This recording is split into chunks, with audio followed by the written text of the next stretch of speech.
Guys trek ചെയ്യുമ്പോൾ കൊണ്ടുപോകാൻ പറ്റിയ ബെസ്റ്റ് ഫുഡ് ഐറ്റംസ് എന്തൊക്കെയാണെന്ന് വെച്ചാൽ ഞാൻ ഇതൊക്കെയാണ് പറയുക. ആപ്പടെ കുറച്ചേ ഉള്ളൂ. ഇതാ മെയിൻ സാധനം നമ്മുടെ കടലമുട്ടായി. നിങ്ങൾക്ക് അറിയുമെന്ന് അറിയില്ല, കടലമുട്ടായിക്ക് നല്ല പവർ കിട്ടുന്നുണ്ട്. ഇത് ഒരു കടലമുട്ടായി 20 രൂപയുടെ പാക്കറ്റ് ഞാൻ ഹോൾസെയിലിന് മേടിച്ചാൽ ഇത് മൊത്തം ഞാൻ നാട്ടിൽ നിന്ന് നമ്മുടെ കോഴിക്കോട് നിന്ന് വലിയങ്ങാടിയിൽ നിന്നും പാളയത്തു നിന്നും ഹോൾസെയിൽ മേടിച്ച സാധനം മൊത്തം. ഒന്ന് കടലമുട്ടായി. പിന്നെ ഇതെന്താ സംഭവിച്ചാൽ ഡ്രൈ ഫ്രൂട്ട്സ് ആണ്, റോസ്റ്റഡ് ആണ്. റോസ്റ്റഡ് ഡ്രൈ ഫ്രൂട്ട്സ് ആണ്. ഇത് മറ്റേ നമ്മുടെ കപ്പലണ്ടി എല്ലാം കൂടി ഇൻക്ലൂഡ് ചെയ്യുന്ന സാധനമാണ്. പംകിൻ സീഡ്സ്, കപ്പലണ്ടി, പിന്നെ എന്താ സ്ട്രോബെറി പോലത്തെ സാധനം, ബദാമൊക്കെ ഇൻക്ലൂഡ് ചെയ്യുന്ന സാധനം ഇത്. പിന്നെ ഇത് നമ്മുടെ സീരിയൽസ് പോലത്തെ വേറെ സാധനം, ബ്രേക്ക്ഫാസ്റ്റ് പോലെയൊക്കെ ഞാൻ പാൽ വെച്ച് നമുക്ക് എല്ലാവരും കഴിക്കാം.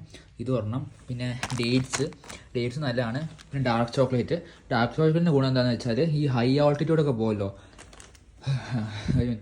ഹൈ ആൾട്ടിറ്റ്യൂഡൊക്കെ പോകുമ്പോൾ നമുക്ക് ഭയങ്കര യൂസ്ഫുൾ ആണ് ഈ ഡാർക്ക് ചോക്ലേറ്റ് ഒക്കെ. അപ്പോൾ ഇത് ഒറ്റ ഇതിപ്പോൾ ഞാൻ പോകുന്ന ഒരു 10-15 ദിവസത്തെ വലിയ ട്രക്കിനാണ്. ഇപ്പോൾ ഈ 15 ദിവസത്തേക്ക് ട്രക്കിന് ഞാൻ ജസ്റ്റ് ഒരു പീസായിട്ട് ഇങ്ങനെ കഴിച്ച് പോകാനാണ് എൻ്റെ ആഗ്രഹമില്ല പ്ലാന്. ഡെയിലി ഉപയോഗിക്കില്ല, ഹൈ ഓൾട്ടിറ്റ്യൂഡ് മാത്രമേ ഉപയോഗിക്കുള്ളൂ ഡാർക്ക് ചോക്ലേറ്റ്. ഇതിനേക്കാളും നല്ല ഡാർക്ക് ചോക്ലേറ്റ് ഒക്കെ എനിക്ക് ഇതാ കിട്ടിയതുള്ളൂ. അപ്പോൾ ഇത്രയും സാധനങ്ങളാണ് ഞാൻ മെയിനായിട്ട് കൊണ്ടുവന്ന ഫുഡ് ഐറ്റംസ്. മെയിൻ സാധനം ഇതാണ്. പിന്നെ വെള്ളം നമുക്ക് എന്തായാലും പോകുന്ന വഴിക്ക് കിട്ടും. അപ്പോൾ ഞാൻ പിന്നെ വേറെ കാരണം വെച്ചാൽ വെള്ളം കൊണ്ടുപോകുമ്പോൾ ഞങ്ങൾ പ്യൂരിഫയറിൻ്റെ ടാബ്ലറ്റ് കിട്ടും. ആ ടാബ്ലറ്റോ അല്ലെങ്കിൽ പ്യൂരിഫയർ അടക്കമുള്ളൊരു വാട്ടർ ബോട്ടിൽ ഉണ്ടാവും, അതും കൊണ്ടുപോകാൻ നല്ലതായിരിക്കും. കാരണം ചില ആൾക്കാർക്ക് വെള്ളം പറ്റണമെന്നില്ല. അപ്പോൾ വെള്ളം ഉപയോഗിക്കുമ്പോൾ പ്യൂരിഫൈ ചെയ്ത് ഉപയോഗിക്കാൻ നോക്കുക മാക്സിമം ട്രക്ക് ചെയ്യുമ്പോൾ.